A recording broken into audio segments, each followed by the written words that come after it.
Respect is a simple word, but it carries enormous weight. It is the invisible glue that holds families together, the bridge that connects strangers, and the foundation on which trust and cooperation are built. Without respect, conversations become arguments, differences turn into divisions, and communities fracture into isolation. With respect, however, even the most unlikely people can find common ground. Respect begins with the self. Many of us are taught to be polite to others, but we often forget that treating ourselves kindly is where it all starts.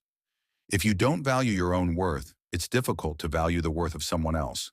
Self-respect is not arrogance. It is the quiet confidence that you are worthy of dignity, care, and love. It means setting healthy boundaries, keeping promises you make to yourself, and refusing to settle for less than fairness. From there, respect extends outward. To respect another person is to recognize their humanity, even when you don't agree with their opinions or choices. It is listening instead of interrupting, asking instead of assuming, and choosing empathy over judgment. Respect doesn't demand that you admire everyone. It simply asks that you treat them as you would want to be treated.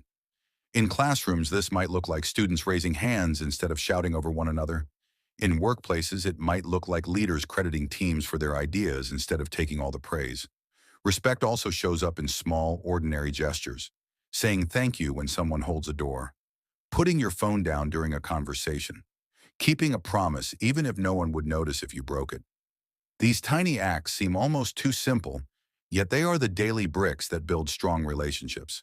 They signal, I see you, you matter. Of course, respect is tested most in moments of conflict. It is easy to be kind when everyone agrees with you, but real respect shines when there is tension. Choosing to debate ideas without tearing down people, or refusing to answer anger with cruelty, takes discipline. It doesn't mean you have to accept injustice or tolerate abuse. Respect includes holding people accountable, but it does mean refusing to sink to the level of mockery or contempt.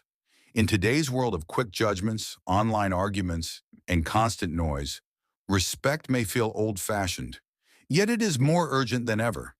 Every time we pause before responding, every time we listen with the intent to understand, every time we show care for someone we barely know, we are pushing back against the tide of division. In the end, respect is like a mirror. What you give has a way of coming back. And when respect circulates between friends, families, colleagues, even strangers, it creates a culture where people can grow, disagree, and still belong. That is the kind of world worth building.